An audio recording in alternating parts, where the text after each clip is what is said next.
The world is moving from a conventional wars to technology-driven wars of power, and our ability to prepare will decide our future. Because the wars that we have to fight today are often invisible. They are fought in our server farms and not in trenches. The weapons are algorithms, not guns. The empires are not built on land, they are built in data centers. The armies are botnets and not battalions. And here is the uncomfortable truth. In terms of technology dependence, 90% of our semiconductors are imported. One disruption or sanction can freeze our digital economy. In the case of energy vulnerability, we import 85% of our oil. A single geopolitical incident can restrict our growth. When our data crosses India's borders, every bit of this data becomes raw material for foreign algorithms, creates foreign wealth, and strengthens foreign dominance. And in the case of military dependence, many of our critical systems are imported, bringing our national security to the political will and supply chains of other nations. This is the freedom we must now fight for, the freedom of self-reliance, the freedom of Atmanirbharta, if we are to be truly free. 80 years ago, here in the Ijli jail, young men and women fought for the right to govern our land. That same fight continues, only the weapons have changed. And this is what I want every student here to take back. You are the next generation of freedom fighters.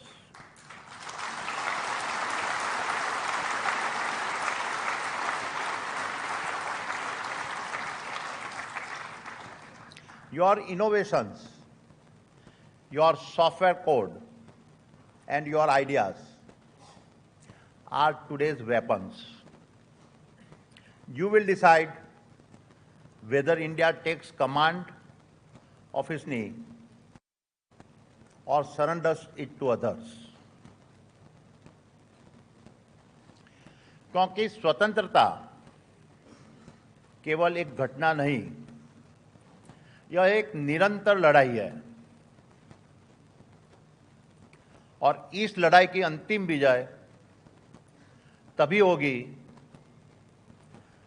जब हम हर क्षेत्र में आत्मनिर्भर बनकर अपने भविष्य खुद तय करें।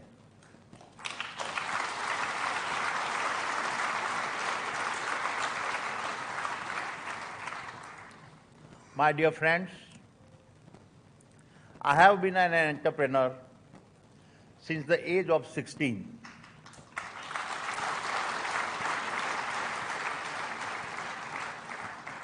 I have navigated multiple cycles of our disruptions, many moments of our transformations, and built businesses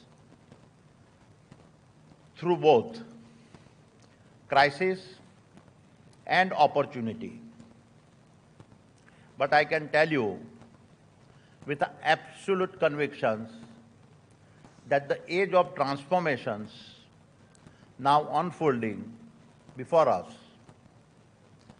is unlike anything I have seen. And the battlefield is not just about protecting our nation's border, it is about securing our technology leadership and ensuring we are able to stay at the forefront of our global innovations. It is about redesigning every business, reimaging every industry, and rewriting every rule of the game. So we lead and not just participate at a low-cost players in the global race. Because as we all know, in a world of robotics and AI, cost advantages will vanish overnight, and we can quickly lose our ability to compete. This is not a transformation at 1x speed. It is 10x. It is 100x. And it is accelerating towards 1000x. As AI start to build AI, LLM start to write LLM, robots start to build robots, code start to write code, machines start to teach machines, and discoveries start to fuel more discoveries. And this is why I call it our second freedom struggle.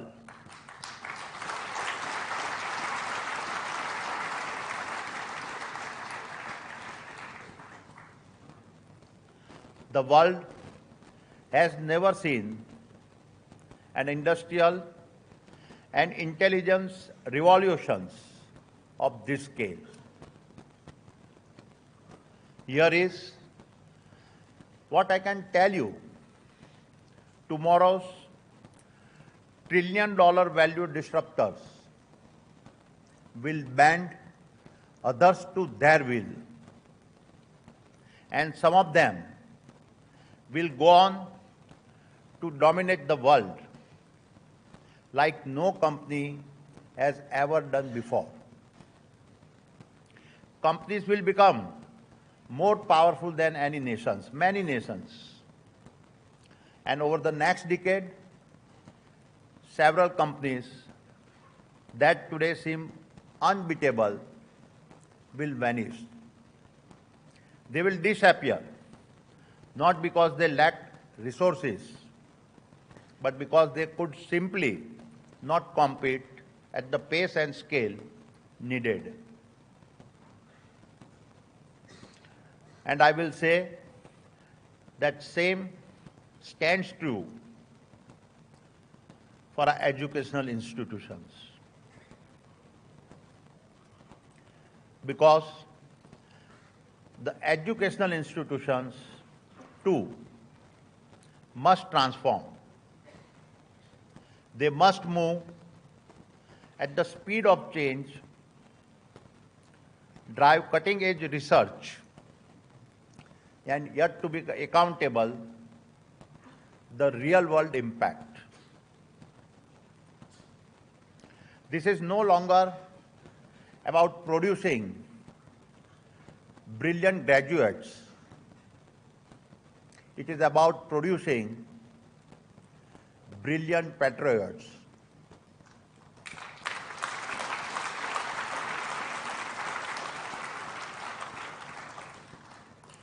That graduate armed with ideas, discipline, and the will to make India unshakable.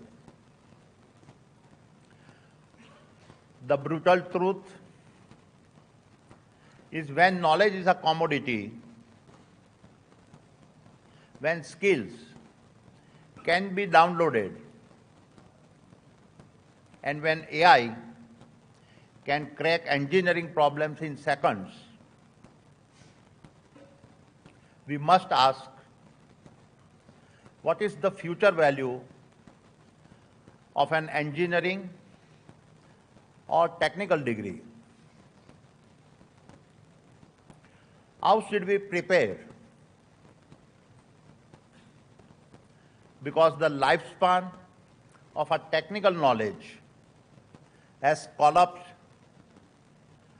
from years to months, maybe even weeks. This means the gap between academic theory and industry reality is widening faster than ever before. And the new currency is the abundance. Abundance of bold ideas. Abundance of lightning speed adaptations. Abundance of relentless reinventions. In this new round of battle, it is the most brilliant minds that India will need. And you, my dear professors, are the custodians of these minds. Minds trained on these very grounds, trained to think beyond the textbook, trained for rapid inventions, and trained to carry the courage of discovery as a national duty.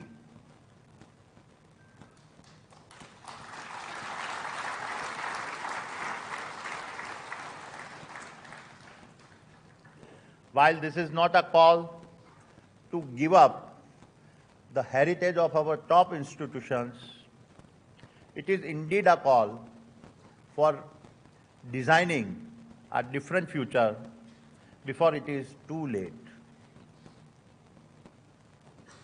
Let me now talk about the Indian corporates. And it begins with the honest admission that we in industry must share equal responsibility for the innovation deficit India faces. After all, we hire from these colleges, and the best among them are government funded. We stand on the shoulders of public institutions like ISRO, BARC, DRDO, ICMR, NCL, and many more. These have given us the inventions, breakthrough, and discoveries that form our launch pads. From ISRO's Chandrayaan to Aadhaar, from UPI to vaccine research, from freight corridors to our renewable grids,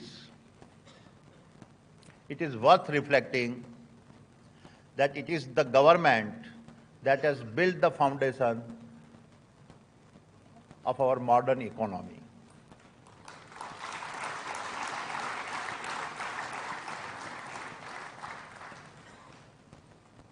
And this model will not adequately sustain in the race we are entering.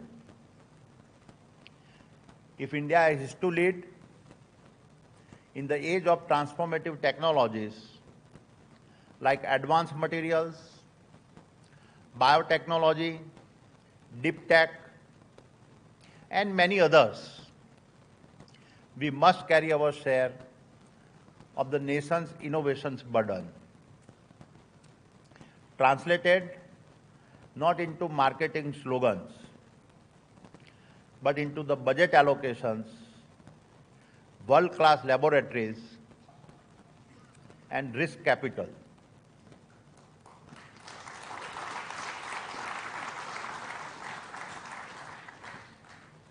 We must provide platforms where young minds can explore and even fail without fear. If we corporates do not step up, we will remain users of our foreign breakthroughs and never be the originators. This is a future that we cannot accept. So what is a possible path forward? If speed and scale are the defining challenges of our academic institutions, then the answer lies in blurring the lines between where education ends and where enterprise begins. In the industrial era, institutions and corporates operated in parallel lanes. Academia produced graduates. Industry consumed them. In the world we have now entered, victory will most often belong to the owners of IP, and nations will weaponize this IP. The governments controlling the IP distributions. Therefore, we must master partnerships that unite diverse stakeholders, enable seamless talent flow between labs and industry, and embed IP sharing and funding models that reward both groundbreaking research and rapid commercializations. And there